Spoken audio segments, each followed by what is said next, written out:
Welcome to Alive on One, and I am completely blanking. So MCP something or other. You're a miniatures-based podcast that primarily focuses currently on competitive MCP, but other aspects as well. Thank you, Jen. I don't know what I would do without you anymore. Like, my God. I remember that episode. We didn't have a structure. It's feeling reminiscent of that one. So today we're here. We're going to talk a little bit about Midnight Suns, really get into some deep diving here. And we brought on today Jeff Troast from GameStore Guardians, as well as a member of the Pork Roll team. How you doing, Jeff? Hey, guys. How's it going? Oh, and your YouTube.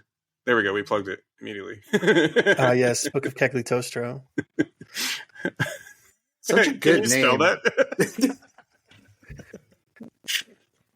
No, okay. I mean, yeah, sure, if you want me to. B0OK. We'll link it below. I can keep going if you want. I was going to say, listeners, please refer to show notes for a lovely channel. You can get much information on bump leaderships. Yeah, why'd you assume I needed the word book spelled for me? I mean, you said spell it, so I could. I mean, I can start from the beginning. It's all good. Well, it actually starts with THE, actually. THE? No, it's just Book of Kegley Toastro. Oh, okay. My mistake. Yeah, not the. Yeah, get your articles out of here, Jen. YouTube would never let me. So yeah, we're here with Jeff tonight. We're going to talk kind of like all things Midnight Suns and get into like a faction focus. And then I guess before that happens, we do our kind of normal things. And Jeff, welcome, because this is your first time here where we do our signature talking about characters alive on one. I don't know what I wrote in my show notes. I don't even understand this. So I think I just copy pasted something that wasn't applicable. So I don't have any alive on one moments. Jen, it looks like you got something here. You want to walk us through? No, it's pretty simple. It's more of a momentarily alive on one. I was playing against our good friend Will, who was running his Professor X list. I decided to dive a cube that was next to Jean Grey, okay, and with ASM under Miles' leadership, mind you. So I have Skulls unlocked and a reroll defense dice, okay. He proceeds to walk and just throw a size 4 building into ASM, and I was like, no problem. God. I will simply dodge this building. I have 4 dice and I have unlocked skulls and I'm holding an objective. This should be fine. I'll take like maybe 3 damage. I proceed to take all 5 damage because I couldn't roll a single success. I was left alive on 1. It's like, okay, well, maybe the dice will swing one more time because he only gets 1 attack into me. Proceeds to evaporate me for 1 damage. Probably more for the Mystic Builder. I do get rerolls against it, but it was not anything good. So here I am, round 1. Within 1 activation, my ASM is down and dazed already. Jen, ironically, Will did that to me on TTS the night before to my 2099. The exact same thing. Yeah, but 2099 didn't have like rerolls. Well, he did the size 5 throw or the 5 damage from the throw. So. Yeah. But I don't know. Yeah. It was just one of those incredulous moments. I looked at Will and I'm just like, I just waved my hands like, what the fuck? Yeah, you got to respect Gene is the lesson I've learned very recently. So I refuse to live in this age of Gene supremacy. Okay. The Gene Grey meta. Okay. Well, at least there's 1 Gene model. That's good. Yeah. Let's not talk about Phoenix. And Jeff, you got anything recently from like a game that was kind of interesting? Trying to rack my brain. I don't think there was any situations. I was at an event yesterday, the same event that Jen was talking about, and I don't think there was any situations where anything was alive on 1. It was either completely decimated or normal-ish damage. Gotcha. No worries. Well, I got a lot of 1 shot. There we go. That happened. Leaving characters alive on dead. Yeah. Also. Yeah, exactly. Well, that's cool. Cool. So our second section that we usually do, hobby catch up. So I finished your Doctor Strange, Jen. Nice. I kind of really like him to the point where I'm like, do I just keep this one and repaint another one? I'm not going to do that, but yeah, the same thing happened with Apocalypse. I was like, oh, I really love how this turned out. Fuck, I want mine to be like that. So, well, time to paint a second Doctor Strange. Yeah. maybe. I have so much other stuff to do, but started working on your blade as well as Gwenum at the same time. I'm using the same kind of color palette. And then it's on to a couple other models by Friday. So, and then it's webs pretty much. Like I want to do some of the other, like I got Moon Knight sitting here on my desk, and I guess I never painted Spider Woman, which was news to me. So when I pulled her out, I was like, oh, she's just primed. So so we'll get that done eventually, and then today I bought a Blood Bowl team, so a Skaven. So I probably want to do those eventually too. So. Oh, you picked like the most numerous models, probably. Yeah, I don't know why I did that, but they're really cool looking. So, but most numerous for Blood Bowl is like what? It's 12 here, I'm seeing. So it's not that bad, I guess. Probably. I don't know anything about gladiatorial English football. Gladiatory fantasy football. Yeah, I don't know anything about Blood Bowl either, but Ben has been talking to me on the side. So I found out whispering sweet new games in your ears. Like, yeah. Why don't you try this, buddy? Well, no, to be fair, like I've always kind of wanted a beer and pretzel game that takes like very little investment. Old World would be that for me, I think, but those armies are massive. And the games are like 6 hours, so I figured they're not 6 hours. They're like more like 3 once you get the rules down. But this is like an hour-long skirmish game, and seems like a lot of fun. Everyone that I've talked to ever who is like dabbled in it is like, this game's amazing, and it's definitely like, I've heard you can make it competitive, but like you shouldn't. So if that's kind of the stigma surrounding the game, then I kind of love that, because it's like just putting things down, rolling dice without thinking too much, which sometimes I kind of enjoy, right? So there's also a campaign aspect of that people seem to like. Like if you play a season, right, with a group of dedicated players, you can have like a guy die in the beginning of your season. You're just like, what am I going to do now? Yeah, exactly. And I really like that kind of that's sort of like an RPG-esque attribute to it, and it's football at its core too, which is a fun game to watch. So be a fun game to like throw like fantasy models where like wacky shit's happening down on the table. So cool. Jin, you paint anything? Nope, absolutely not. Still trying to find some source of webs models at some point. WTC has allowed them for the event, so like we want to see if we can find a way to procure them. So that's been my detective missions so far. And no proxies, right, for that? No proxies. They must be painted and assembled and be the official models. That's kind of a bummer. But it is what it is, right? Yeah. Cool. Well, good luck on that quest, because I feel like it's a quest that maybe many people in the world are trying to figure out right now, or at least in the US. So. I mean, like it's only because like there's a time sensitivity, right? Like the US will get them when they get them, and then tournaments can start using them, right? So yeah. Well, maybe I might have a lead on that for you, Jin. Ooh. Okay, we'll talk. Remind me. Talk to me after. We DM each other while we're recording. I'll meet you in the back alley trenchcoat Discord soon. Yeah. Under Can't the bridge. Let else know. I have a perfect bridge in Worcester if you guys want to like exchange models there. Tight. Yeah. Jeff, you been painting anything? Any kind of hobbying? Well, I recently picked up some painted models at the event yesterday. Dan was kind enough to drop off some models that he was painting for me. I got Frank, which was done really nicely. It's got like ethereal chains going on, walking around looking like he stole Craven's jacket for some reason. And Spectacular Spider-Man. Nice. Oh, nice. Yeah. Up on my painting table is Black. I guess the 2-threat Black Widow I need painted for WTC. I'll do that one. And then I'm working my way through some shield models in case I want to mess around with that after WTC. Oh, very cool. They're going to be messing around with that or the new Webs leadership, so I don't know which one. Yeah. But Spectacular Spider-Man was needed for both of those, so I'm glad he's done. Yeah, I see Maddox plays shield like almost exclusively. And he definitely, Spec is like a staple in his den, at least at this point. So I get that. Shield is annoying, but good for you.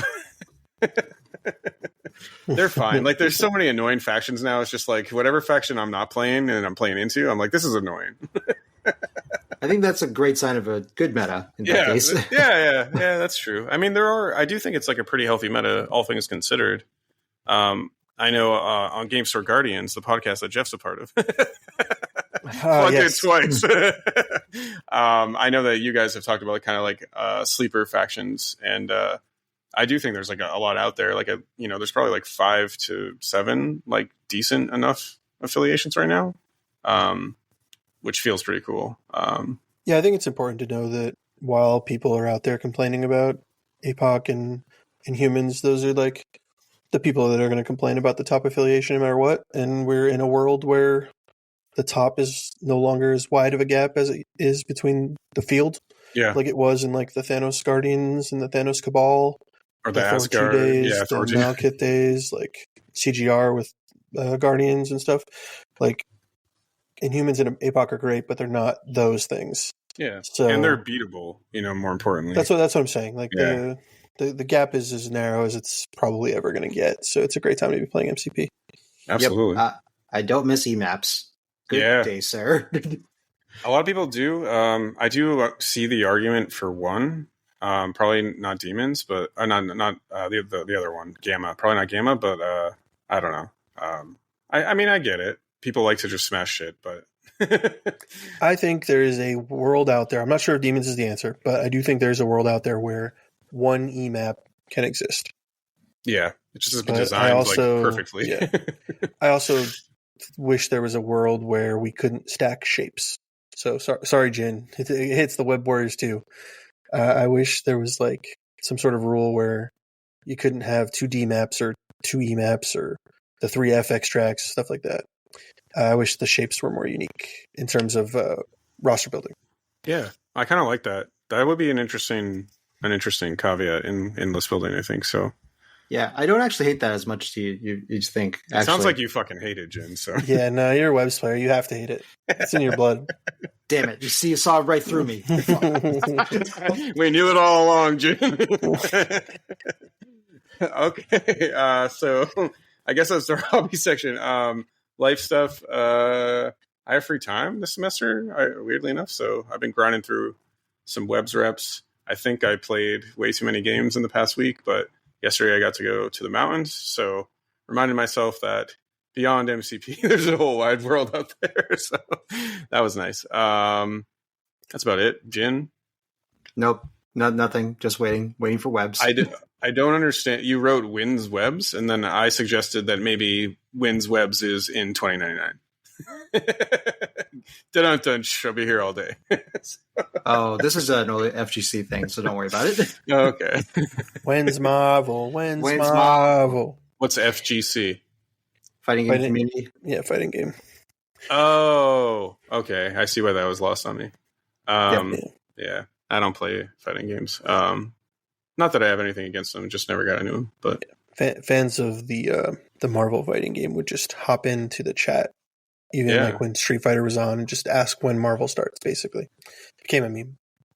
Yep.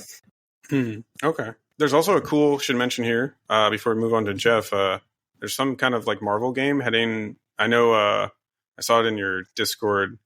The Switch game. It's at least going to be available on the Switch, but there's some kind of Marvel game coming out recently, and it looks pretty cool. So pretty stoked about that. I'm not sure. What is it? Is it .mu that's making that? I'm trying to remember. But yeah, it's Marvel Cosmic Invasion is the new game that's being previewed.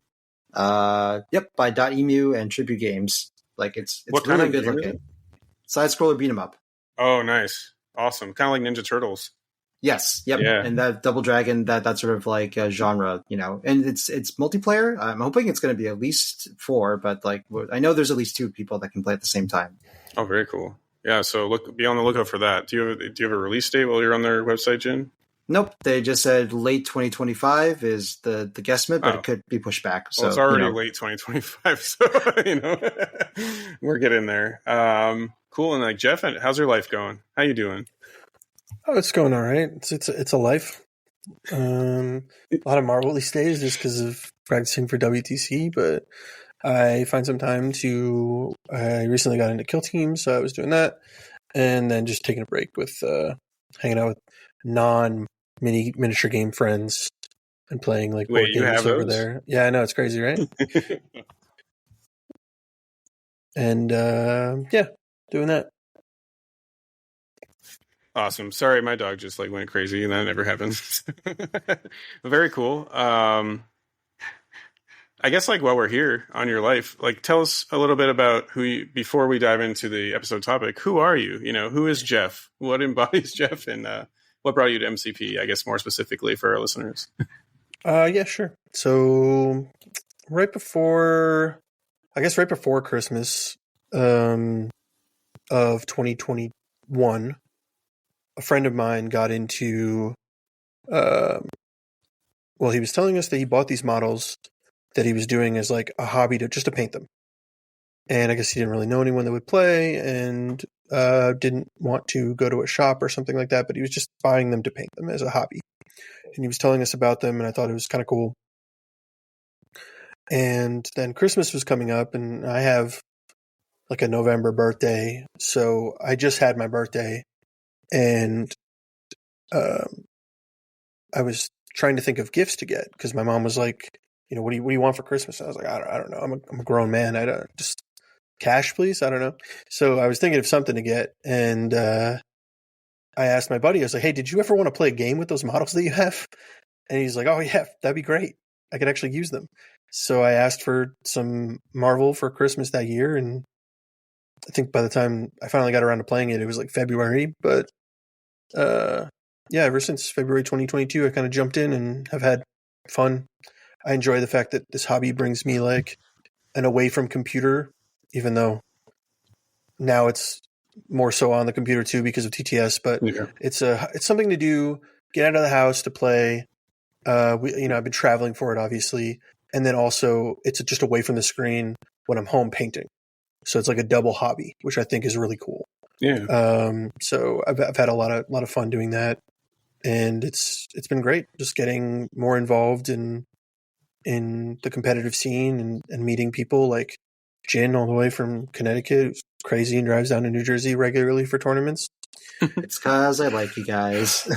Yeah, you know, you say that, and then by implication, the fact that you don't drive to tournaments in Mass and New Hampshire makes me think you don't like us. Well, actually, I will be driving to Connecticut next weekend, but I'm be meeting some friends in Connecticut too, so I'm making like a whole weekend out of it. Oh, very Which, cool. to be fair, Jin has done too. But there Yeah. are some times where Jin just comes down for the day and then drives back. And Well, you know, Stephen, I have to uphold my role as the villain of New England. You hear?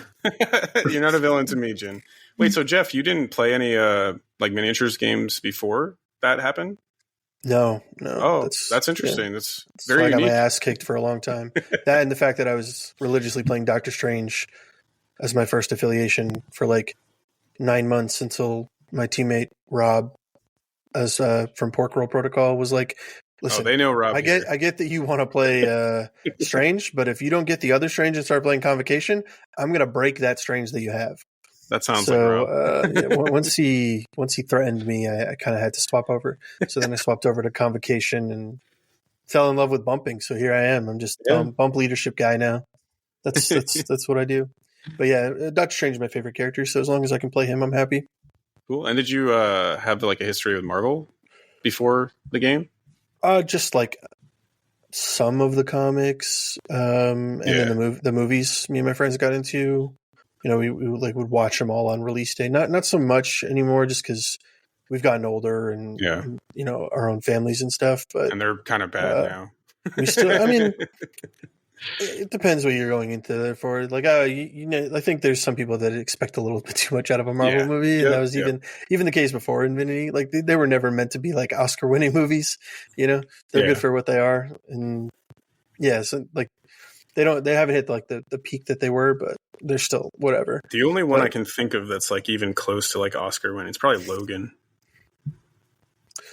But that's not even Marvel. I mean, that was a pre-MCU kind of deal, I feel. Yeah. To be fair, like there's plenty of categories that and some have won for like music and stuff like that, I think. Yeah. Or maybe if not Oscars, like other awards. So it's not like there's nothing there, but they're not going to win Best Picture, right? Like they're just not. and so I just kind of take them for what they are, and they're just popcorn movies. So I don't get too wrapped up in whether it's bad or good. Yeah, absolutely. I did appreciate the more, I don't know, entertaining level that older Marvel was, though. Like some of the newer stuff is like a little bit even less than than what I'd consider a popcorn movie. But you know, it's in tension, right? If you're there and you're like, this is not like, I don't know, A Beautiful Mind or some shit, then I don't think you'll be disappointed. Yeah. At this point, it's a reason for me and my friends to get together, watch it, have something to talk about afterwards.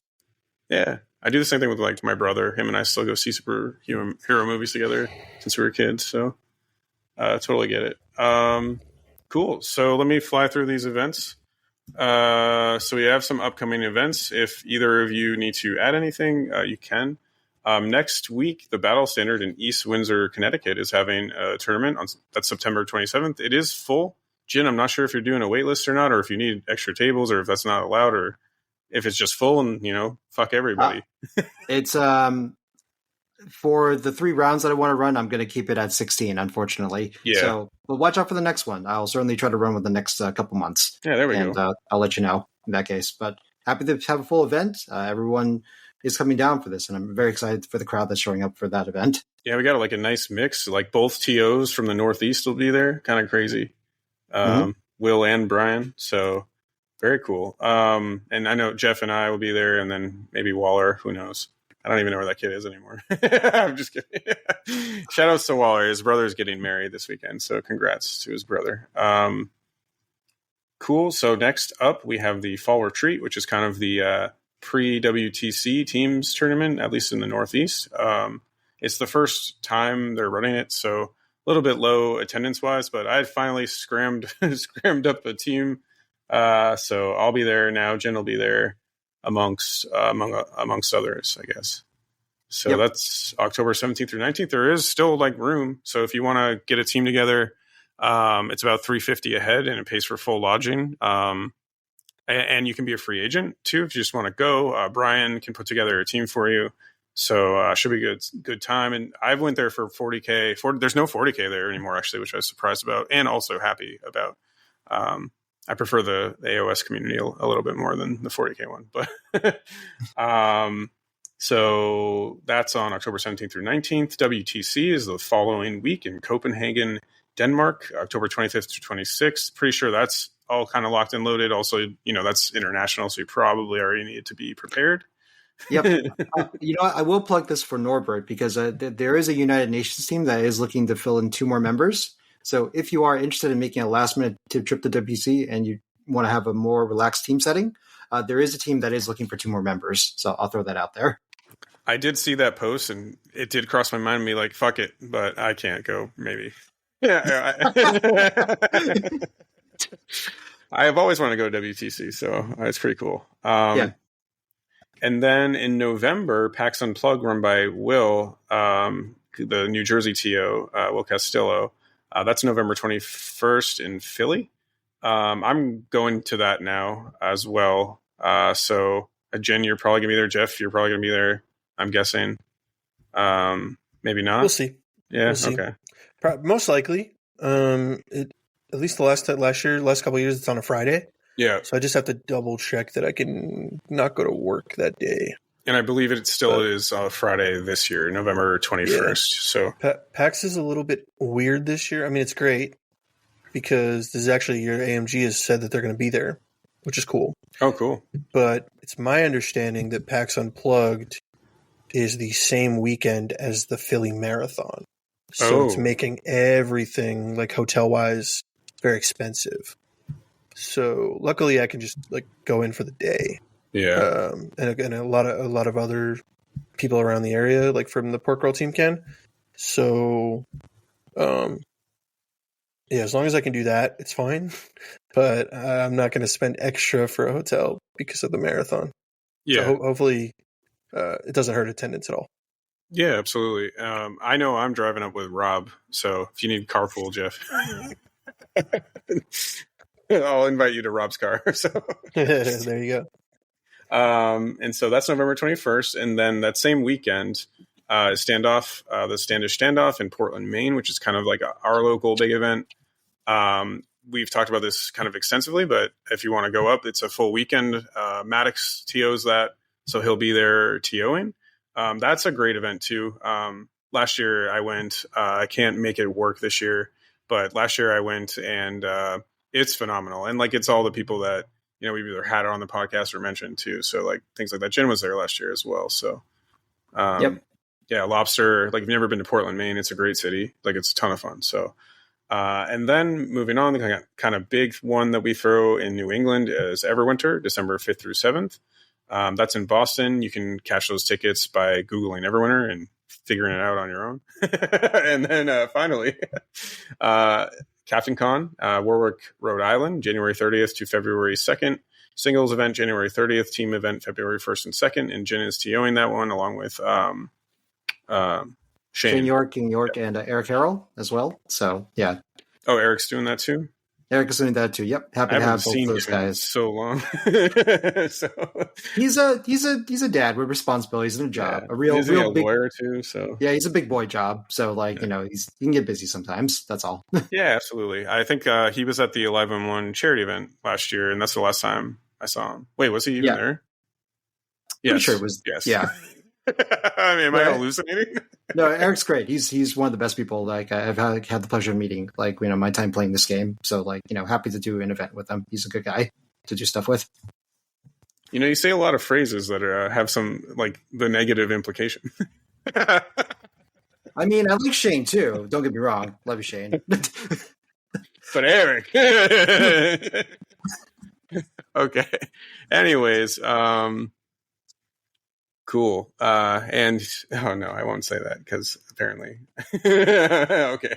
So our main topic tonight. It's okay. I was going to say we're 26 minutes in. There you go. We can now start. We can start talking about Marvel now. Yeah. No. Okay. I was more like trying not to instigate some hatred from Mike Whalen, but here we are. Cool. So today's main topic, we're talking Midnight Suns, and I guess it's called the Midnight Suns Roundtable, which is kind of fitting because it feels like I'm sitting in an L-shaped desk. Oh, me too.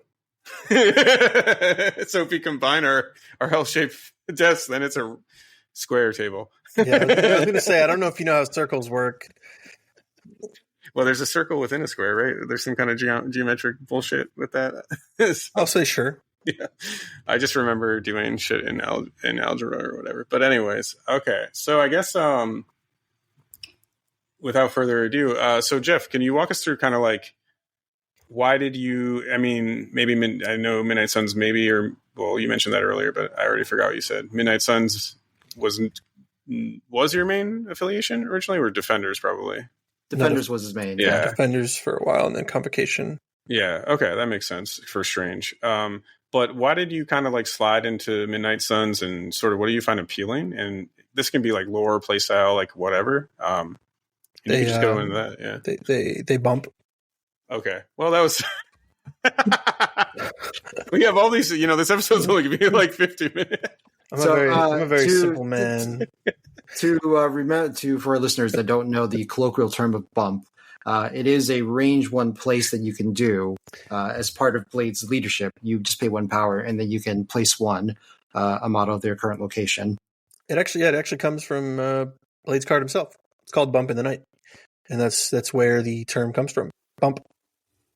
Sorry, I was just like losing it on air. I was like, this episode's gonna be really short. So, Jeff, how do you feel about your models? Blade, Strange. Just one word answers. I'm just here to bump. Well, they all bump, so that's why I like them. They do bump. They do bump, and I get to control when they bump, so it's like even better than a convo bump. Yeah, which is really not a bump; it's a circle of the cosmos. If you want to get into it, we already talked about circles and squares, so it's a bump. Yeah, it is funny that the ubiquity of the word bump is now come into place with any range one place, right? That's like the shorthand. Range one places are bumps, and range two places are leaps because of gamma leap. Sometimes I'll say hop, but it's a gamma leap. Yep. And I criticize anyone that says bump for a range two because that is just not true. Some people just say bump anytime you're placing a model. But what? That's That's Who crazy. says that? There are people, okay? And then now I will say it doesn't all make sense because, range 1 is a bump, range 2 is a leap, and range 3 is a step. But that's different. Okay. No, we all know that range 3 places a web swing. That there's nothing else. No, it's a limbo step. It's a limbo step. No. That's a variable step. So I'm noting these down. So then when we play, I'm going to reverse the order and just confuse the shit out of you. Bork, you don't do that because you know what's going to happen. You're going to ironically do this, and then you're unironically confused 2 games in. Wait, am I bumping or web swinging? I don't know what's what anymore. If it helps, I played ASM yesterday, and Will didn't know what I did because he was doing TO stuff, and he was like, "Well, aren't you going to tell me when you web swing with your ASM?" I was like, "Well, I said skirt." Skeet, right? Yeah, right. I'm zooming around the map. I'm doing things. What do you mean I got to tell you what I'm doing with my models? So what became appealing for you about the bump? Like, why is that now kind of a reason to play Midnight Suns? I mean, obviously it gets you range 1, but what was it about that kind of play style that attracted you? I mean, it became more natural when I found like the cooler things you could do with it with the convocation side. Granted, Midnight Suns are like different cool things, but they're just as cool. But I think the real nuts and bolts of it is there are things that are like have a lot of value in MCP that I'm trying to find the best way to say this. When you're newer, you maybe not put a lot of value in. Like you don't realize, when you first join the game, you just want to throw dice and you're having a lot of fun. And then like, as you play, you realize that like, oh, maybe I just throw a model for displacement and not damage is like better for what I want to do. Right.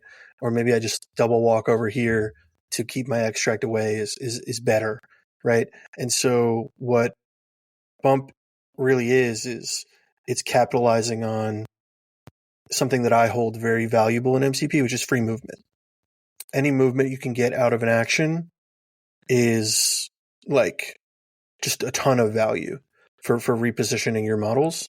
Even if it like a place 1 doesn't sound like a lot of movement, but when you factor in the base size with it, it can be a lot of movement, and it can just let you do things that other models can't.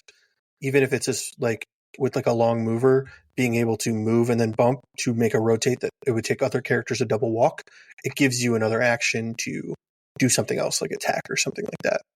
So I think I kind of fell in love with the creative different ways you can do free movement out of it. And when you can do it on your turn, you can really take people off guard because they, take their lines of play and their actions to say, especially towards the end of a round, they're like, okay, well, I can, commit over here because there's no way he can get over there. And then you double walk bump somewhere and they're like, oh, well, with that, you actually can get over there. And so you can like kind of trip players up that way by using this extra movement that they have, and they either have to, really be cognizant of it, or they can get caught out by some of your threat ranges. Yeah. I will say playing in Midnight Suns, it is if you don't have a lot of reps in them and you see it happen, you're like, what the fuck? Like you forget sometimes too. Like even if you have played into them a lot, you're like, oh yeah, whatever, they can't get that because you're just like on your auto brain for every other game of MCP. And then all of a sudden they're holding an extractor on your secure and you're like, fuck. So, or you move in a way that's like, it's like, oh, I should be outside of Strange's range for a gun. It's like, no. And then it just places one, and then he double taps you into Oblivion, just like, right, I'm a fool here. Yeah. I think in later rounds of tournaments too, it gets like when you start getting a little bit like fog brained, which does happen in like 4-rounders. Towards like the games 3 and 4, sometimes you just forget. So.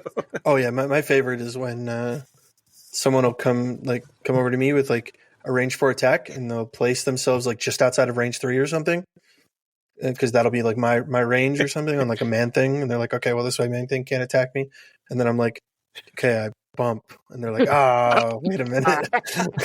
You must get that a lot. It happens quite a bit, more than I thought it would, but it does happen. You're like sitting there salivating. You're like, yes, move them just outside range 3. I mean, sometimes I'm just wondering like what they're measuring, and then it like clicks for me while they're measuring it. I'm just like, they're not factoring in bump here. This is going to be great. Well, I'm glad you like it. So, could you walk us through a little bit of like what you think the kind of current playstyle of Midnight Suns is? And I guess we can combine that with I mean, I'm not saying there are must-take models, but it does feel like at least 3 or 4 in a 10. I guess if you're going mono Midnight Suns, 3 or 4 in a 10 are kind of necessary. Like, just walk us through that. Like current playstyle, maybe some models that you wouldn't leave your list without. Well, Steven, my current playstyle is bump. God damn it. And the must-take model for bump is Blade. Because he allows you to bump. So you only need Blade, right? Is this where you're going? Well, just Blade. And then fill in the rest. Blade and 2 friends. Or, that's pretty much it.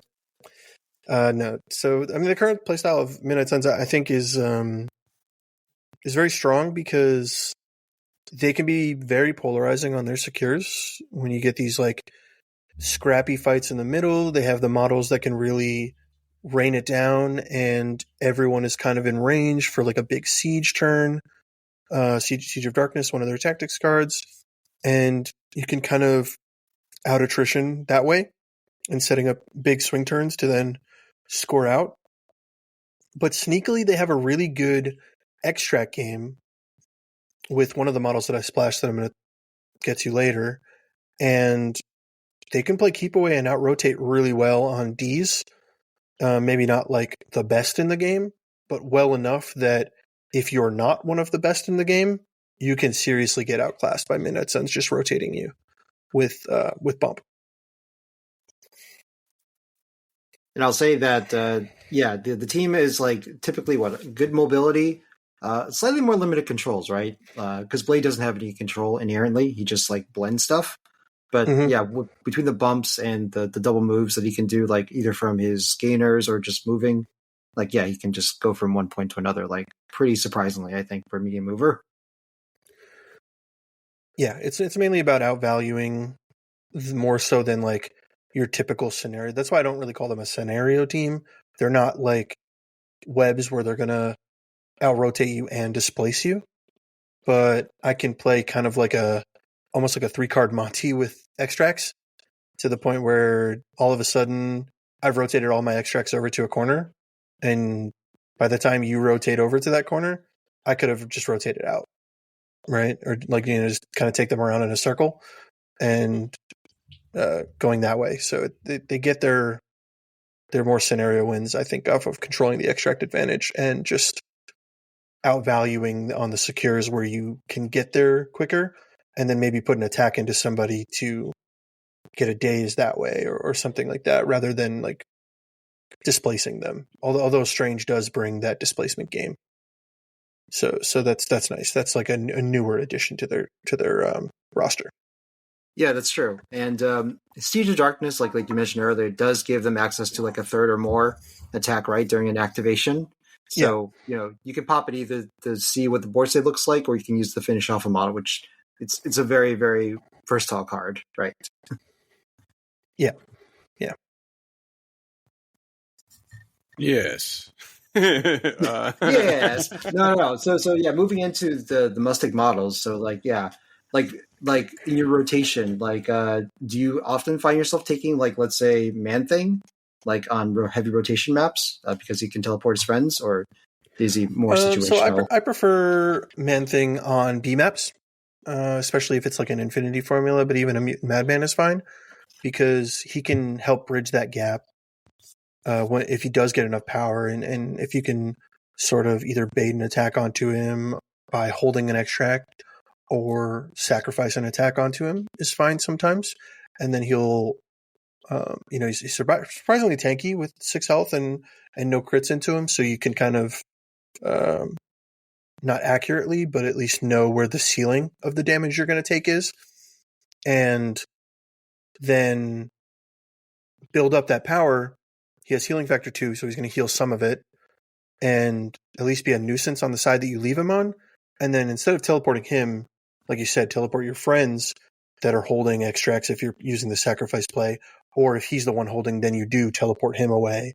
And that's kind of a great way to do what I was telling you before about getting that extract lead or breaking parity somehow, maybe with voodoo or something, and rotating them out from that side. And I think it works best on B maps with Man-Thing. So just to get to the root of the question with some must-take models, I think that right now, Strange, Encantu, Blade, and then Immortal Hulk are your like in faction. I don't think I would ever put together a 10 without them type of models. And then I think Voodoo's like right up behind there. I don't like Voodoo's a great model and he belongs in your 10, but he actually just doesn't come out right now in the current game. But that's more because of the next model I'm going to talk about, which is like the first splash, is Red Skull Master of Hydra, Red Skull 2 with the grunts. And so often you're going 4 wide with Red Skull to like cover the 5th using their grunts that Voodoo doesn't come out, and except for certain threat values where you can just like throw an affiliated 4 on top of like the core that you were already going to go with either the 16-point core of, you know, Immortal Hulk, Red Skull, and Blade, or if there was some other thing you were doing with Red Skull without Immortal Hulk for like a deadline or something like that. And then if you have to play those situations at like a 20 or something like that, like then Voodoo can just get thrown on top to keep affiliation.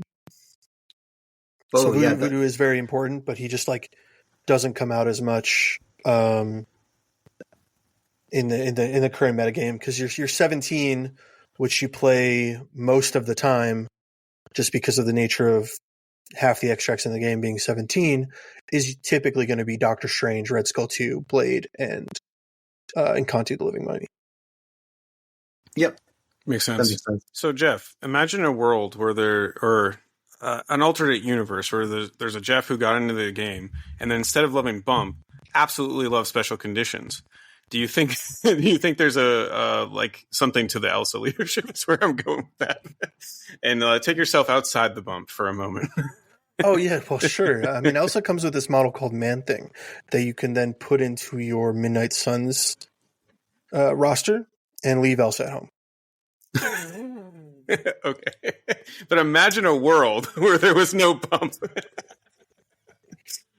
Oh, okay. So then, yeah. I mean, I guess you could probably run Man-Thing in Defenders, and use Strange's leadership. So you don't like the Elsa leadership?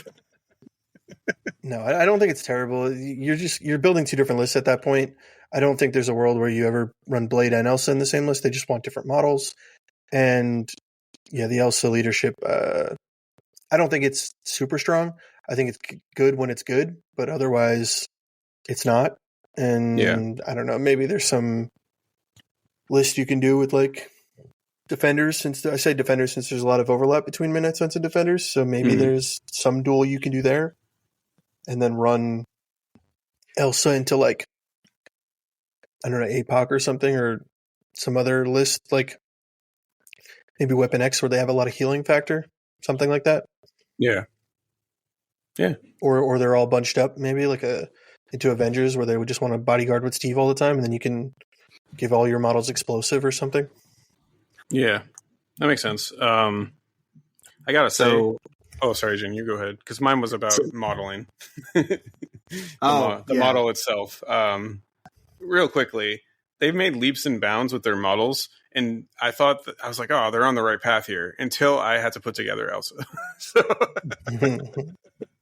So yeah, that's all I got. You can go ahead, Jen. Now, we were talking about affiliated 4s. So yeah, there's only a few affiliated 4 threats within this faction, right? So you got Voodoo, you got Elsa, and you got Blade, obviously, and then you also have Frankenstein, I think. So because when you're putting in Voodoo, you're just like, okay, well, this seems to be the best affiliate 4 I can probably get for the slot, basically. So did you get a try Elsa or Frank like in the list and see how you feel generally about them? Well, Jin, For WTC, there was a voodoo thief in my team, and that's What? the way I'm telling the story.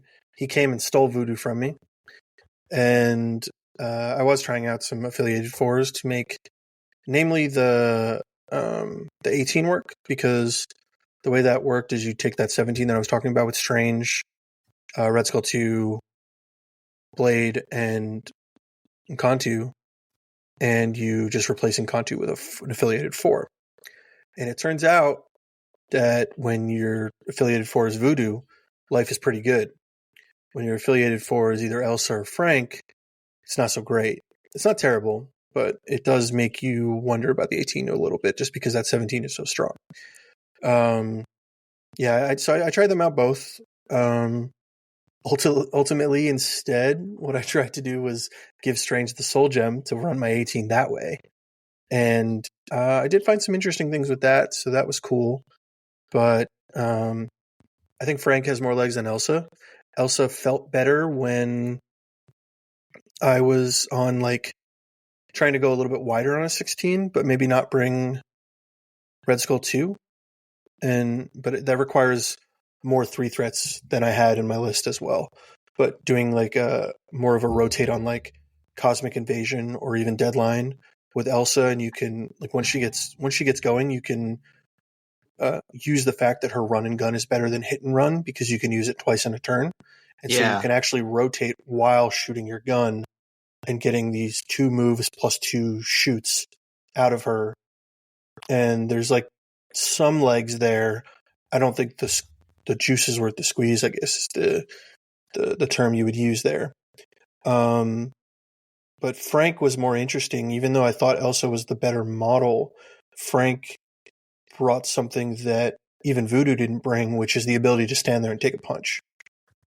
Voodoo, while being 4/4/6, when he has his Brother Daniel token, is still not like super tanky to fight on like the midline, which is where a lot of your secures are going. With you're playing like Fisk and stuff like that to utilize Immortal Hulk.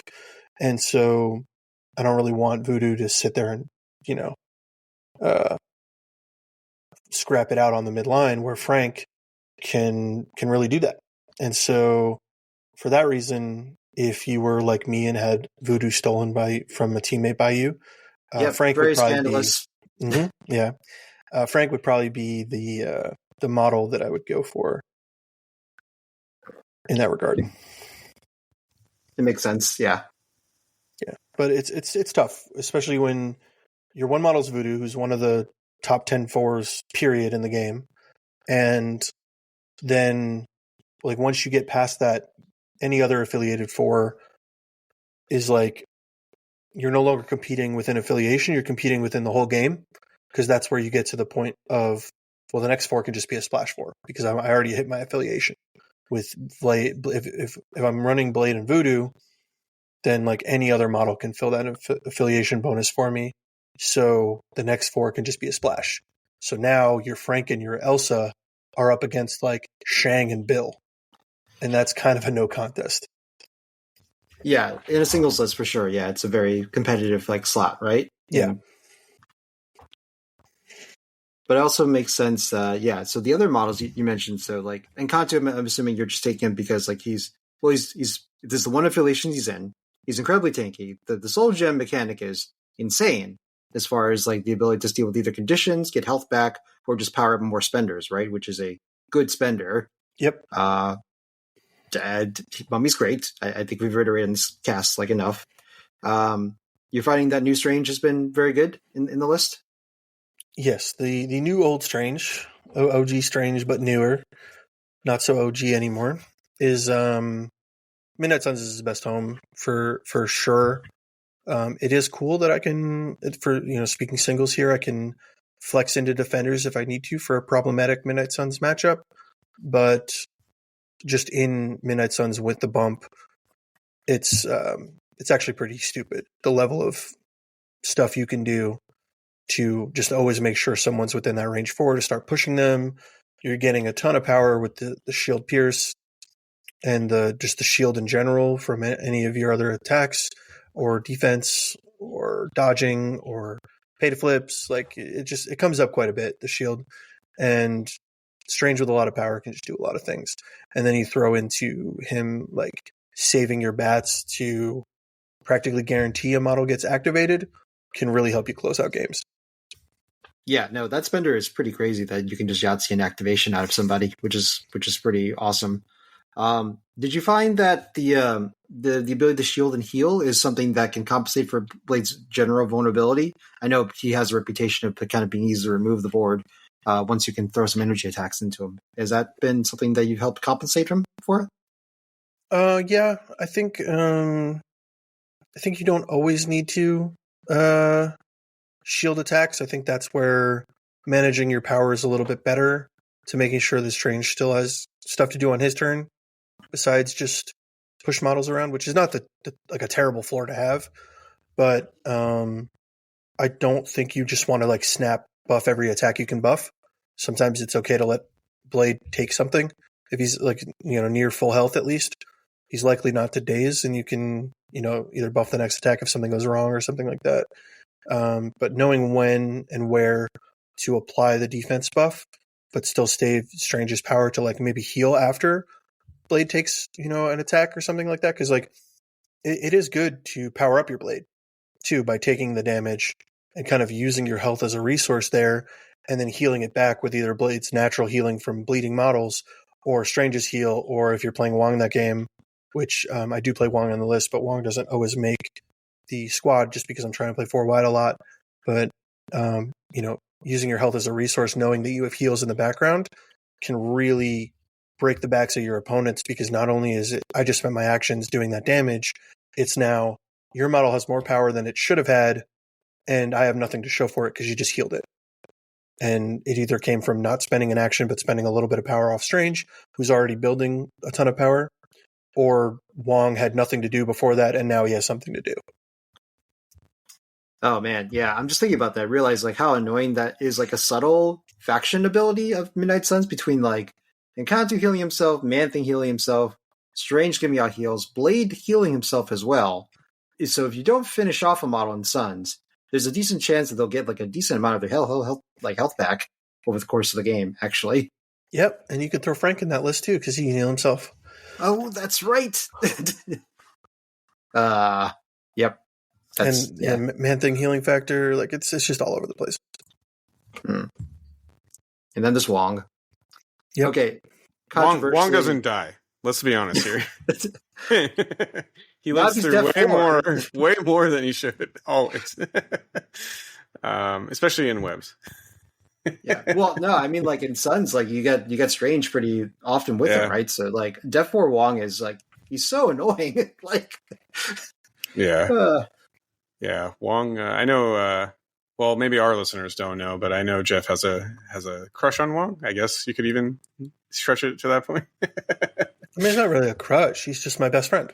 Oh, okay. BFFs. Okay. Yeah, just me and Wong. It doesn't have to be romantic, Steven. It could be platonic. God. Frolicking through fields, Jeff and Wong. Yeah, just 2 best buds hanging out, You don't leave home without them. No, except for WTC, right, or something like that. Recently, you had to. Okay, well, I don't know why you got to bring that up. We're still getting through that. Like, this guy, he keeps stealing all your models. Yeah, jerk. This one guy. Wait, you're taking Wong and Voodoo and webs. No. To be fair, I have Voodoo back now. But okay. When we were testing, I did not have Voodoo back. Okay. And I don't care what anyone says. I maintain that. Well, this might be free info for the other WTC teams. I don't really care at this point. If you are playing WTC and you have a Midnight Suns player and an Inhumans player, I think the Voodoo should go to the Inhumans player. I think you can do more in Inhumans than you really need Voodoo for in Midnight Suns. I think you can skirt around the matchups where you would be bringing Voodoo in the pairing process and have other plans for those matchups that you don't need Voodoo. Now, if you're playing Midnight Suns in the singles, take Voodoo. You're dumb not to. But unless Jin steals your physical model, so you can't. Well, this unnamed thief came and stole my my physical model. Then we would have problems. Yeah. But I do think that when Jin was on Inhumans, it was the correct call to give him Voodoo. and I stand by that. But now that he is not, potentially, depending on if we get these models or not, Jin, you want to plug I'm happy to plug have him again? If you know anybody, I know a guy. If you know anybody, I'm just saying, there are people you can reach out to for favors. Yeah. Just in case anyone questioned whether I was about that life, in all of my games or tournaments going for MCP, I've gone to 66 singles events and 6 teams events, and I have put in an MCT code for 42 of them, and 42 times Wong was in that list. So 60% of the time, every time. It's kind of very, very important to me. I other people play MCP. I play Marvel Crisis Wong. Yeah. Yep. Awesome. So in your opinion, he's a must-take in the list, I'm guessing? Yeah. No, actually, anytime people ask me about Midnight Suns, I tell them actively, don't take Wong. You're dumb if you do. Oh. Interesting perspective. Yeah. No, for singles, you're dumb if you don't take Voodoo, and you're dumb if you do take Wong. No, I mean, you can't take Wong. I think there's some value there, but by far, Midnight Suns is Wong's worst home. I think that in a singles world, you will have better success if you're taking other things like Bullseye before his nerf was the more popular one. I think now people have been experimenting with like Bob or some other twos. And yeah, I don't think you get much value from having the affiliated two, since you're taking other models in affiliation more often. You're not splashing those models. I think due to the nature of Siege, your more like punchier models are going to be your Midnight Suns models, so they can take advantage of that.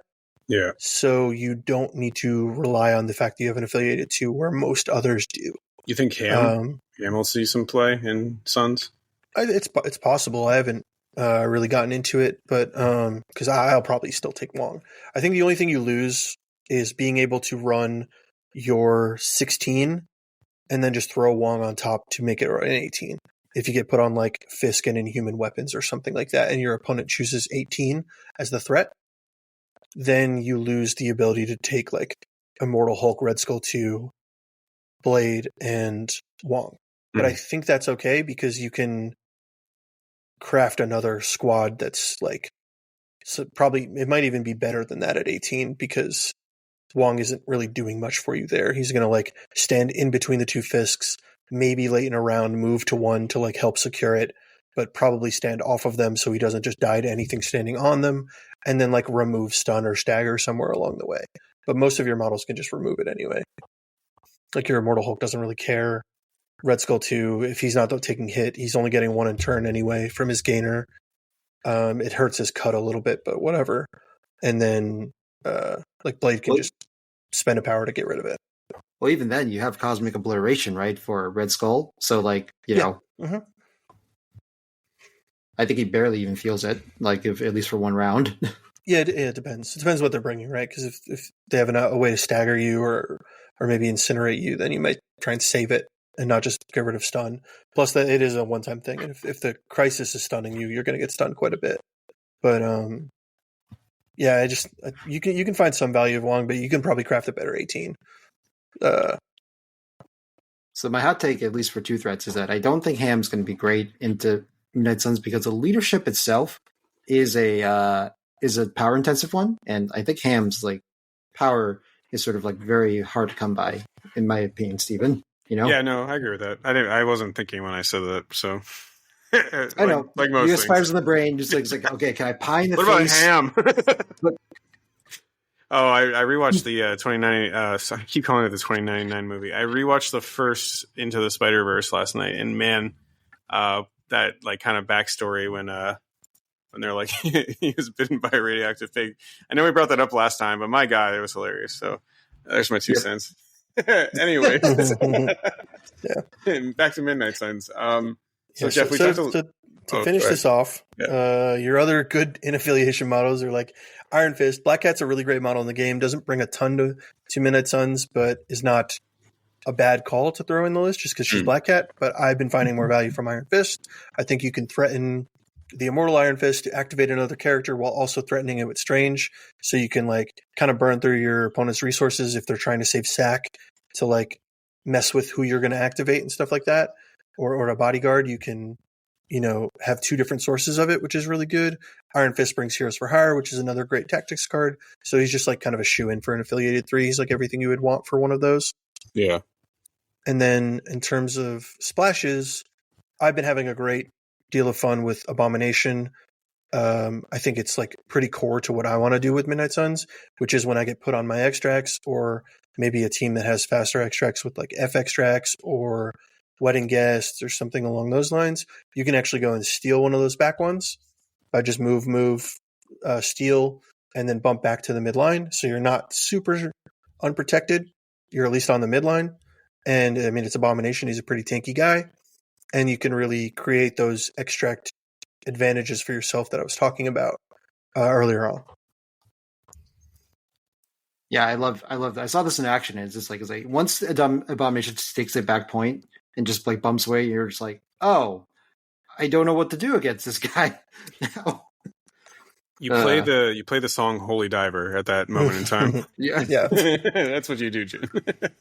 Yeah, he can also like not even be that exposed and do it for like a scroll too. Like you can move once, bump, and take their scroll, and then most likely not move because of you're rolling forward physical defense. But if you do, you have a movement left to get out of the way, or you could, and if you don't move, you can even like choose to kind of leave your base there to body block them from trying to get your home scroll. Granted, most people can, like, it's hard to body block that out if they're already burning 2 movements to get there. But, you can kind of hurt them that way. If they have a way to steal your home scroll, you can stay there to help body block it.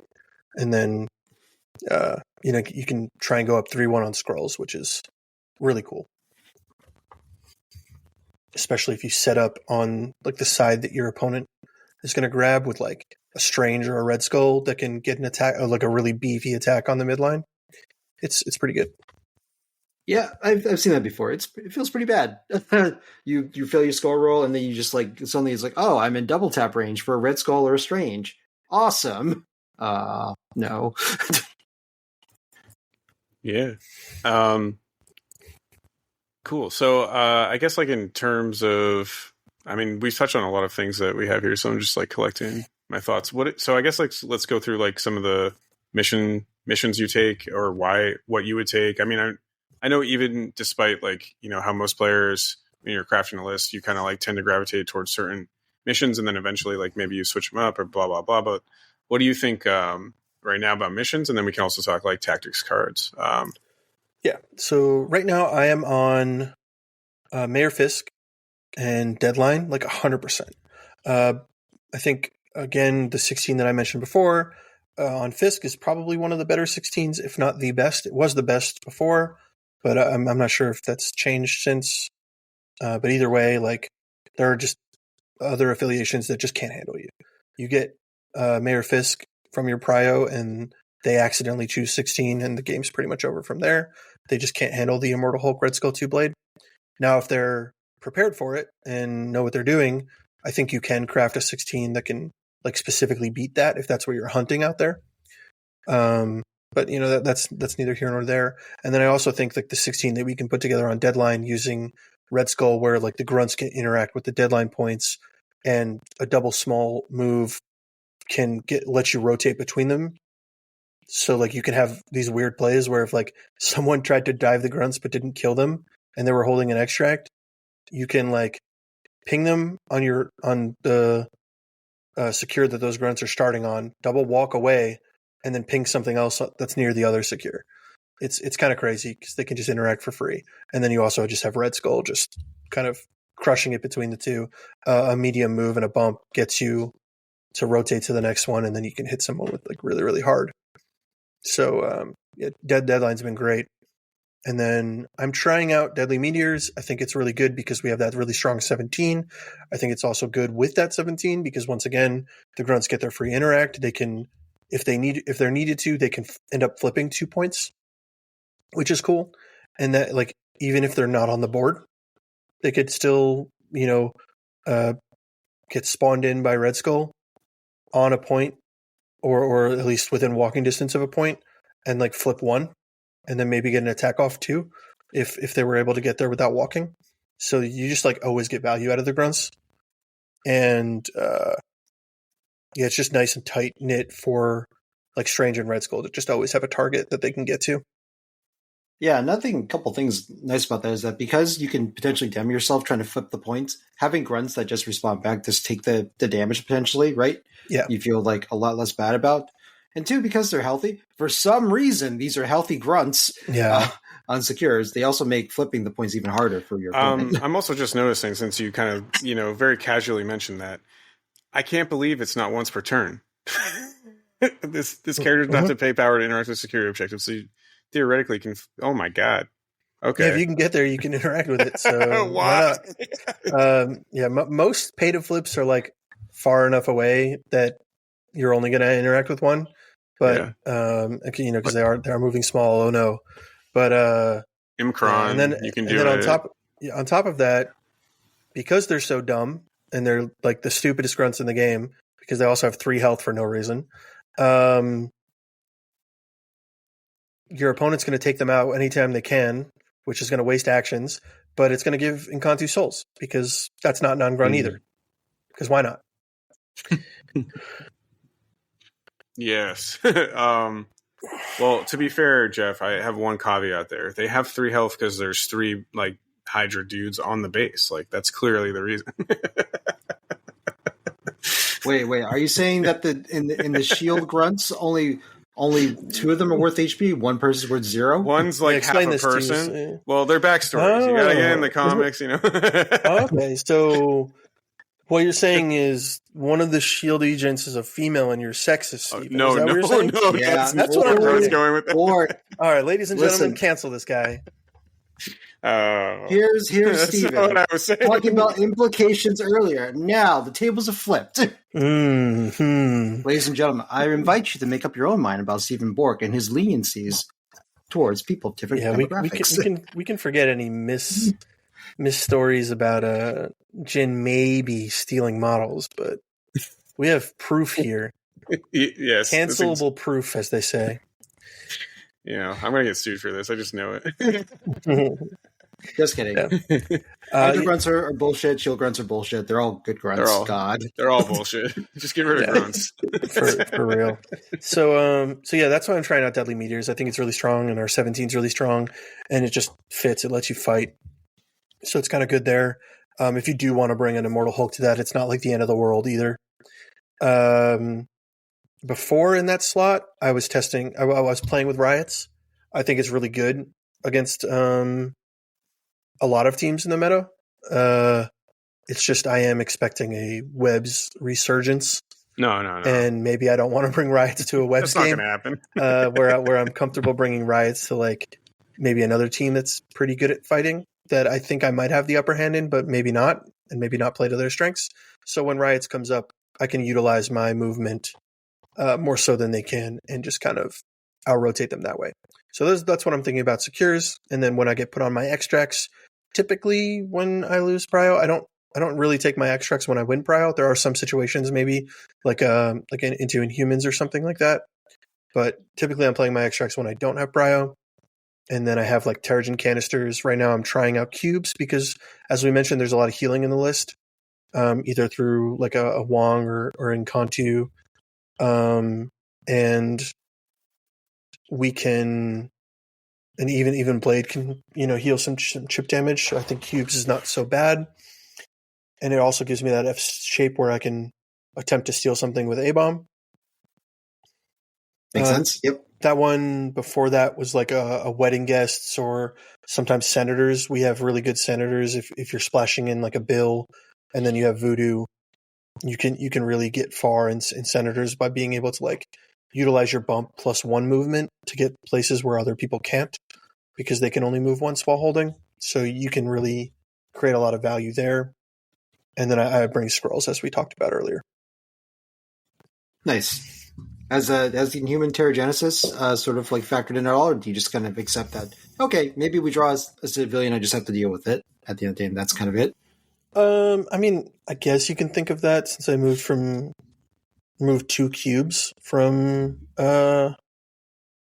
Wedding Guest, but I don't know if it's mainly the civilian thing. Like, I'm still bringing scrolls. I don't think we're at a point where I'm just going to drop all civilians. I don't think it's like wrong for the people that do, but I figured I would at least test out cubes. Yep. I might find it doesn't work out that great for me, considering I'm also expecting that web's resurgence, so maybe not giving them F extracts is great, but we'll see. I mean, at the same time, though, you're probably able to heal the cube damage much easier than the web's players, right? They have to dive into like Tactics cards or Splash of Wong that they generously stole from someone. Mm-hmm. I don't know For sure. It's just diving in F is less valuable when they're also just diving mine. It's like a big road carousel of stealing stuff. Yeah, so then maybe I'm like considering doing some, like making sure Strange makes the list instead of Abomination or Red Skull 2 to punish the dive rather than dive myself.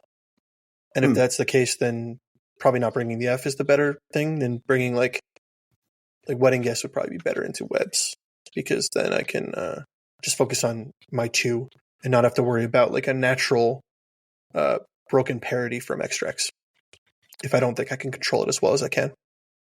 Yeah, it makes sense. Yeah, definitely we'll see how this shakes out, like as the more games are played, with the new webs and cubes coming in. Yep. So we mentioned before that Siege of Darkness was definitely one of the premier cards for Midnight Suns. I think it's one of the faction-defining cards, if you would agree with that. Besides that, what other cards do you normally end up taking then, Jeff? Well, you get to cheat legally with Bats the Ghost Hound. You basically just get to tell your opponent, nope, I rolled this instead. And that's always good for 2 power. So that makes the list quite a bit. I mean, you can do a lot with Bats in terms of affecting the outcome of a dice roll, whether it be, an attack or defense. And you can generate value by leaving models alive on 1. See what I did there? Or hey Jeff, or you can make sure something is that goes our down. podcast name or something? Yeah, I think so. I'm not sure. I hear it's getting canceled soon.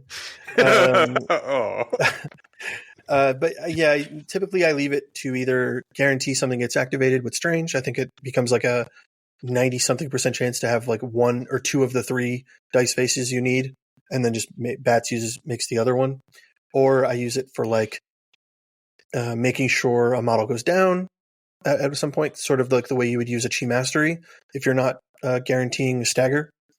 And then you can like make sure you get that kill, or you can use it for Immortal Hulk, which is probably like before Strange was my number 1 use of it, is sometimes your Immortal Hulk can just roll bad and you just need the wild throw. And so making sure he gets the wild throw can like save a bad Hulk activation. And when you're playing tall, you can almost live and die by those Hulk activations. So sometimes you just need to guarantee you that you're having a good one, and you can use Bats to kind of fix that. Nice. Yeah. Outside of that, I don't like Hulk. And to be honest, I was like looking at, I have the affiliation up in Longshanks. Mm-hmm. I mean, you guys have like 2 bad models. It really spoiled for like some good choices for model selection. Maybe 3 bad model, or quote unquote bad. Unideal, I guess. They have a ton of models that, if you're looking to play by theme, are very, very serviceable, more so than most affiliations. So I will agree with you there. They're pretty. There are definitely some models that are like, okay, I'm probably not going to Moon Knight take that in my list, but like, I'm not like, if you're bringing them to an affiliation battle, I'm not going to bat an eye. Or if you're taking in just being like, well, this is my favorite character, I'm just like, okay, well, you could definitely do worse. Yeah. So they have a really strong affiliation in that regard. Yeah. Those 2 tactics cards are really good. Banishment, I think, is the only other Midnight Suns card, and it's just not great. It works I know what it does. Well, Steven, it works like sort of like Bane of Damballa. Don't you know what that does for convocation? No, not at all. So basically, it just works that if you have, it's actually worse because instead of or, it's and. But if you have that strange Yahtzee of a crit, a wild, and a hit in your attack, you can spend 2, and everyone plus the character you're attacking gains stun, which can be very strong to stun a model without dealing damage to them, or like when you stun a model before an attack. I don't think it's worth a tactics card, and it's not as usable as Bane, where it's just any roll that has like a hit or a wild in it. You can just spend a power, and that character and everyone around them gets root, which can be pretty strong. So banishment, while would have a strong effect, stunning a bunch of characters without them gaining power for it before they get stunned, it's just not likely enough to happen. You can run other things. You're almost always running 2 restricted. For me, being Brace and Sacrifice, just because you can do other things like sacrifice something into Wogs, sacrifice something into Man-Thing, just to avoid your Eye Hulk getting staggered from a Black Cat attack or like a Troublemaker or whatever. You can use a sacrifice there, sacrifice it onto Blade, who can then just spend a power to clear the stagger. Is pretty strong. So Brace, Sacrifice, Bats, and Siege, and then you have like Recal as an option. You have a 1 below all, any character card like Heroes for Hire, Cosmic Obliteration we talked about. Like, there's just so many other cards that I would run before banishment. Yeah, and 1 below all I've seen a lot in like Midnight Suns list too. So that's kind of a staple these days in your 10 at least. Oh yeah, for sure. Yeah. Any of the non-affiliated cards that you enjoy? Do Warpath, Survival, any of those? Survival's been in my 10. It typically doesn't make my 5 because I'm playing 4 wide looking to kill, so I don't often there's sometimes where I end up giving up prio, but like if I'm losing a model before I activate, then like I'm usually the one that ends up with prio. Like it's easier for me to maintain it when I'm 4 wide, and a lot of teams are going 5 wide. But survival does have its place, and if you don't know what else to put in your 10 because your 5 is almost always so set and you're like run out of character cards to play, then I think survival's great. Warpath is another one that can easily make your 10. It's still going to be tough to make your 5, so it is what it is. Right now I'm running a Defender's Duel with my Suns list, so like Mystic Ward is in there, Chi Magistrate for my Shang, even though Shang doesn't really come out in the Midnight Sun side of things. It's there for when I run Defenders, and then I use Recal Matrix because both sides can use that. Yep, makes sense. Let's see. So, as a Suns player, what do you not want to see across the table? Like, what do you think are things that you think can really go into Suns that it's kind of hard for them to deal with at the moment? Unfortunately, APOC.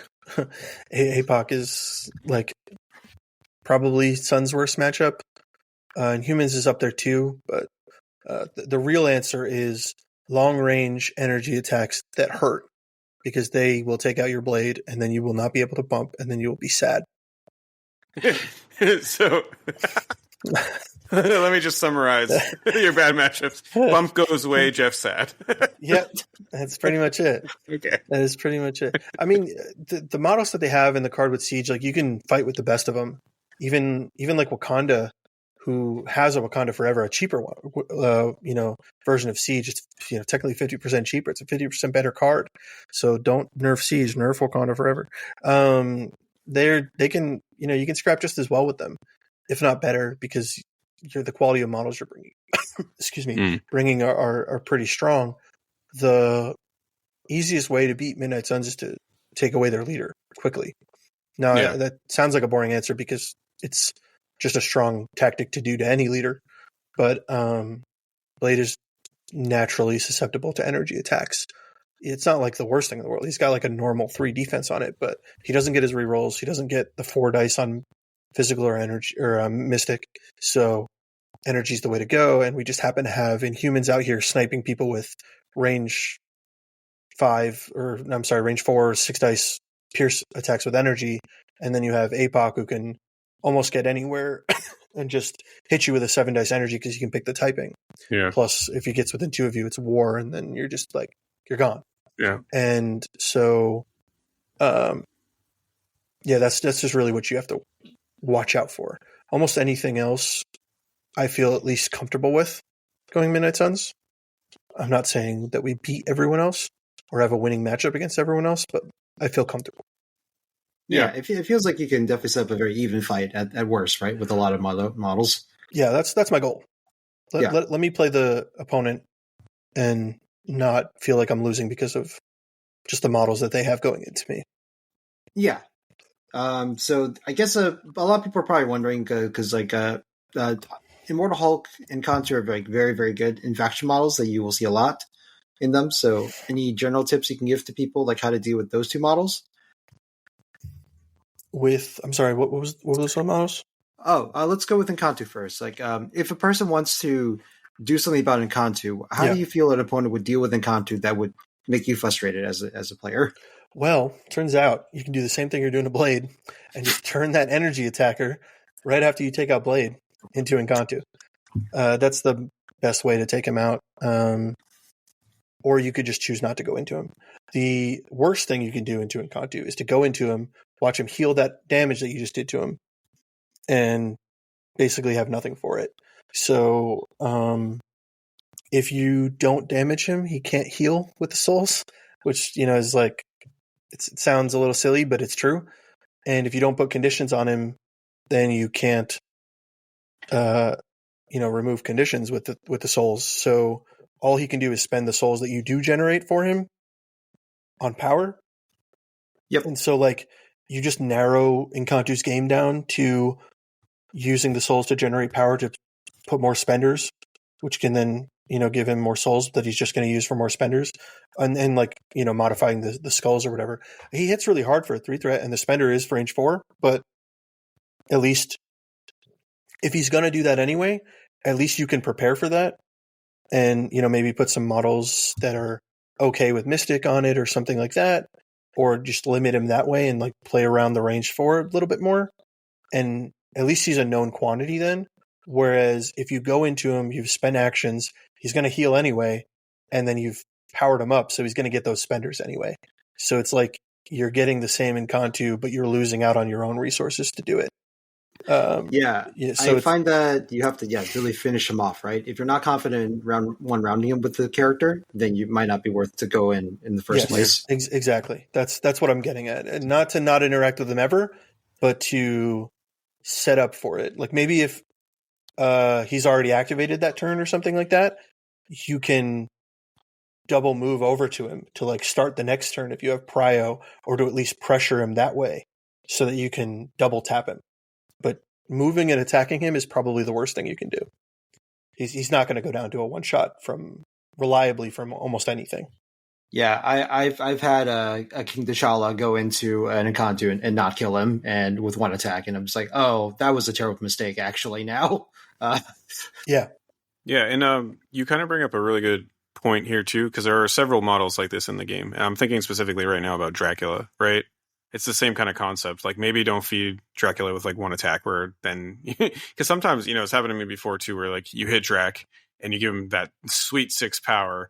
And you're like, fuck, why did I do that? But I do think like it is, I don't know, generally speaking, as you kind of play the game more, sometimes you're better off setting up for a future turn than you are like just hitting someone with one attack.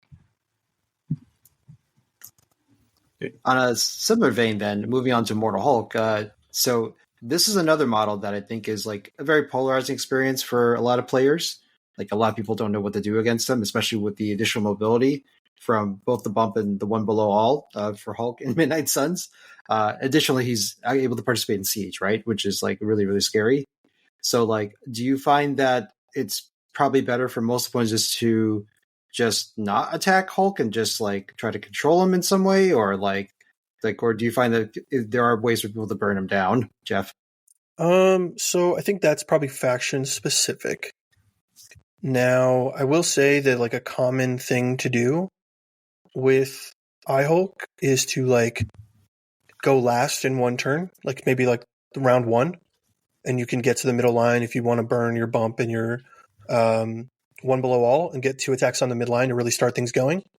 And then you like utilize the fact that you're going to have prio naturally by going less models. So like, they move someone in and and maybe it's somewhere else on the board or something like that, or maybe you take one attack with iHulk depending on what they're playing or what they want to do, and then you start the next round with iHulk to get like the most amount of like backbreaking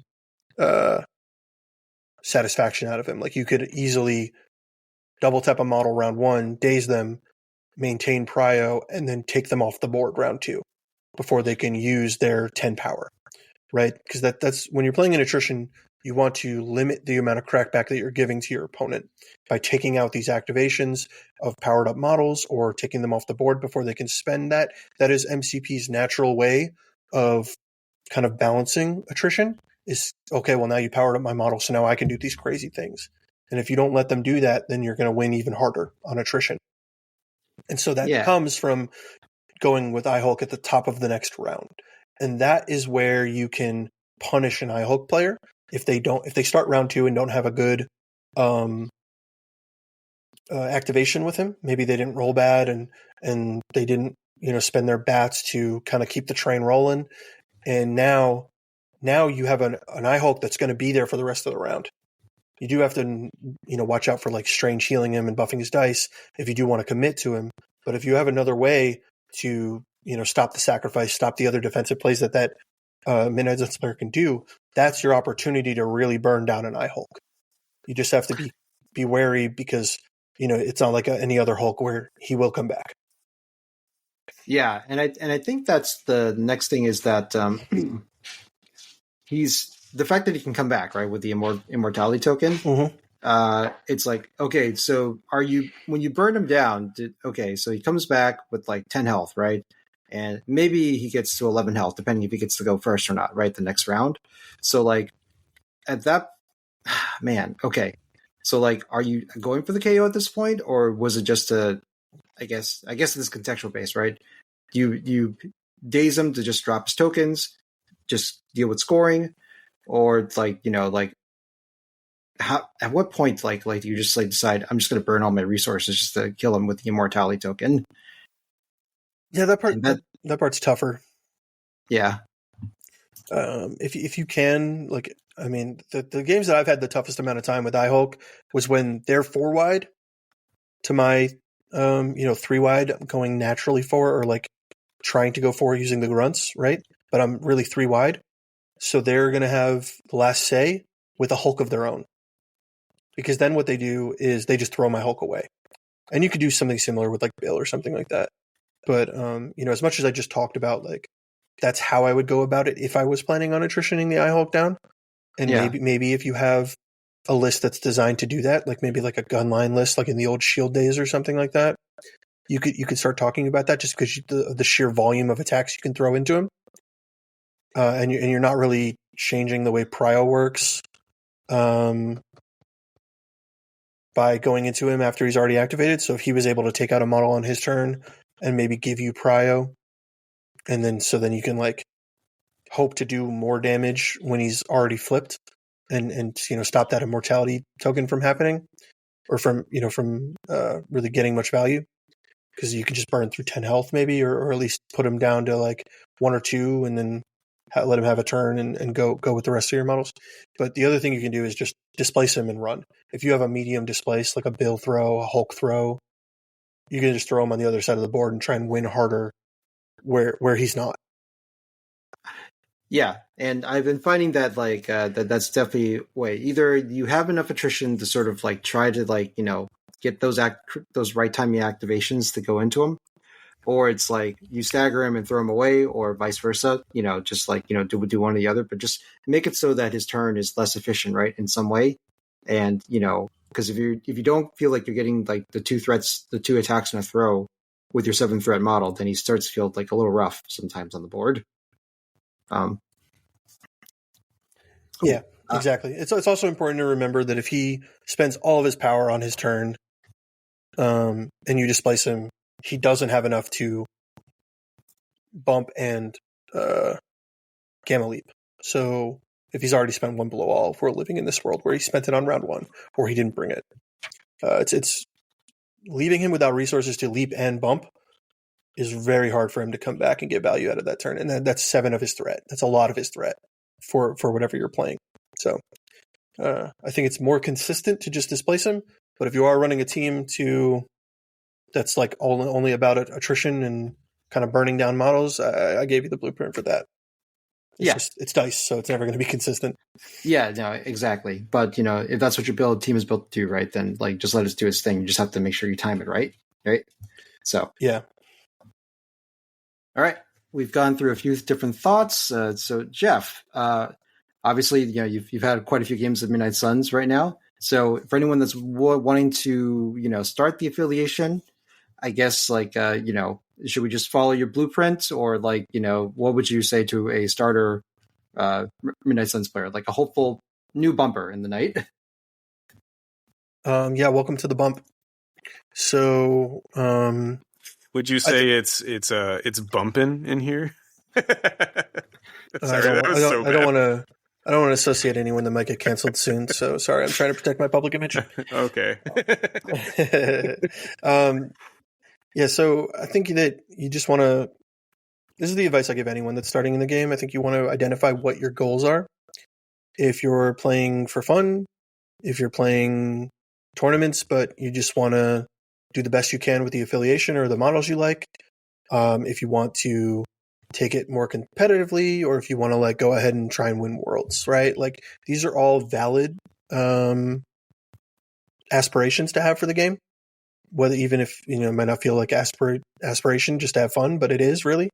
And so if that's what you want, just curb your expectations to what you want to get out of the game, and you can have fun doing whatever you want. And so if you want to start this affiliation because X model is there, great, and I don't mention it right now, I'm not telling you don't play that model. I'm just telling you like from my perspective. And if someone were to come to me with the goal to get better. So if that's the case, then my recommendation to you is make sure you're playing Red Skull 2, make sure you're playing Strange, obviously Blade for the leadership, and Immortal Hulk. I think also in Cantu. If you start with those models, you can really fill in the rest of the list however you want, and you will do, in my opinion, well enough to win locals, as long as like you're the better player, right? Like it's not going to win you the local by itself, but you'll always be in it. You know what I mean? And from there, you can kind of tune to however you want, either tune it more competitively or just play models you like, whatever it is. I think those are the 5 models that if you want to at least have a shot at winning a local, those are the 5 models you want. If those aren't your goals, then play whatever it is you want. And then it's harder to answer this question, because then I would just recommend having fun at that point, right? I think you can have fun with almost any model in this game. There are very few that are so bad you can't really even put on the table. I think they've done a really great job in terms of as much as people like in certain Discords or even Facebook like to complain, the balancing in this game for 220 plus models is amazing. And you can really have fun wherever you want. But if you are looking to get better, those are the 5 models that I recommend starting your roster with. Yeah, it gives you a very solid foundation, right, for it. And like just to reiterate what Jeff said earlier, is just that the bump is such a versatile like game breaking mechanic in a way, where like it lets you do a thing, right, that your characters normally can't do. And there's so many great applications for it, either to get back on the point, move into a threat range, get out of a threat range, like chasing models, rotations, like extra movement does so much in this game. And it is such a fun, it's addictive. Let's be honest here. I mean, like, any leadership that gives you any additional movement, I think it's going to be looked at with a extra careful eye, and like how versatile it can be at the end of the day. So, I mean, guys, give Midnight Suns a try. It's so good, Yeah. Mm-hmm. And I think I'll also add, kind of like aesthetically speaking, they're kind of like the the spooky, spell casting type affiliation too. So if you're like kind of into the like Halloween type stuff, like that's one option you could run your lists or do a painting project for too, on the more like hobby end of it, because they have like they have all the they're the best home for the monsters, I think. I mean, I think Ben might disagree with me with Thralls maybe, but outside of Dracula, they're a very good home for the kind of like that spooky stuff. So, I mean, Voodoo's kind of they're spooky, besides maybe Black Cat, I guess. I don't know, The criminal element is very spooky. I don't know what you're talking about, Steven. Well, yeah. I mean, you would know. That's right. Whoa. Yeah. We've been setting up that joke all episode. So Jeff, I also have a question here that I wrote down about mid-episode, kind of based on our conversation before. Are there any questions before we kind of wrap up here that people might ask you that you'd like to answer now, so you can just drop a link at the timestamp? Well, I currently, as you can tell by the name of my YouTube channel, it's more convocation focused. So I don't have anything out there for Midnight Suns. I'm not sure if I ever would put it out there. So I'm probably just going to send them a timestamp to this episode of what I've talked about, different things. I think we've covered most, if not all of it. But if anyone does have any questions, I'm always available on Discord and a lot of channels, but you can probably just search my name, Toast, and I will answer your DMs as I can. If you want to play a friendly game, we can do that. I'm always around, and I spend too much of my life with Marvel, so help me make myself feel better about it by thinking that I helped someone out. You know what? I gotta say, that's a really good intention, actually. I think all three of us at certain times in our life spend way too much time thinking or playing or, contenting this game. And I think that's a good perspective to have, as long as we're helping like one person, right? Yeah. And, cool. So any kind of like final thoughts? I think we covered like a lot of stuff tonight. I don't have any besides like the models are really cool. I really like the model line in general too for Midnight Suns. Very cool models. I just kind of have one final thought. And that's go for it. Bump. Oh, God damn it! How did I know Jen? You should have warned me. Don't set Jeff up like that. Listen, you climb the mountain. You're supposed to have a higher perspective than we do at this point. Climb what mountain? Right. Fuck. I thought you meant like a metaphorical one. I was like, what are you talking about? You could have taken either way. I would have given it to you, Steven. But now it's just that. Yeah. Well, I also want to congratulate Jeff for doing well at CarlCon with a Midnight Suns list. You can also find his recent tales in that adventure on GameStore Guardians, episode 40, if you so choose, wherever Spotify or other podcastings are. Yeah, and Jeff, I don't know if you know this, but for about almost a year, we always link. The GameStore Guardians link is below in our description every episode. Oh, nice. So, yeah. Once Mike Whalen started bitching at me unprovoked, I decided to add it down there. So, no, I think he had Maddox on like about a year ago, and I was like, oh, they're close. You might as well just like throw that down there. So wait, if it's there for Mike, I want it removed. No, it's there for Steven Maddox. So there you go. Okay. That's fine. I'll allow that then. Yeah. You can listen to our co-host, Steven Maddox, if you follow the link below to GameStore Guardians. Okay. That's fine then. That's fine. Okay. I just don't want anything that'll please Mike. I don't want my name attached to any of that. So. Okay. No. Yeah, we can't have that. No, yeah, absolutely thanks. not. Thank you for respecting my opinions. You're welcome. Cool. So, and Jeff, we'll probably have you on again to talk about convocation at some point. I'll make sure to book like 3 hours for that one, though. So, I'll talk to you about bumping. Yeah, more bumping. Cool. Reactive bumping. It's way reactive different. Well, what if you have reactive and aggressive bumping? Then you can come on the webs episode. So, there you go. Yeah. I'll be bumping all over the place. You'll find him in the club, bottle full of bump. Thank you, 50 Cent. Cool. So to wrap things up, you can follow us at our Facebook, which I'm not sure if it even works or not, but once Maddox comes back, he can let us know. Our Discord link is below. At AliveOn1. That's our Instagram. Email us, aliveon1@gmail.com. RSMP videos are forthcoming, as Jen has mentioned before. And once we have more news on that, I'm sure Jen will chime in and tell us. You can leave a link on Apple and Spotify or wherever you prefer to listen. Our affiliate, Huge Miniatures, link below. You can follow that link to buy some cool basing material and other like paints and things like that. And as always, Godspeed, Wah.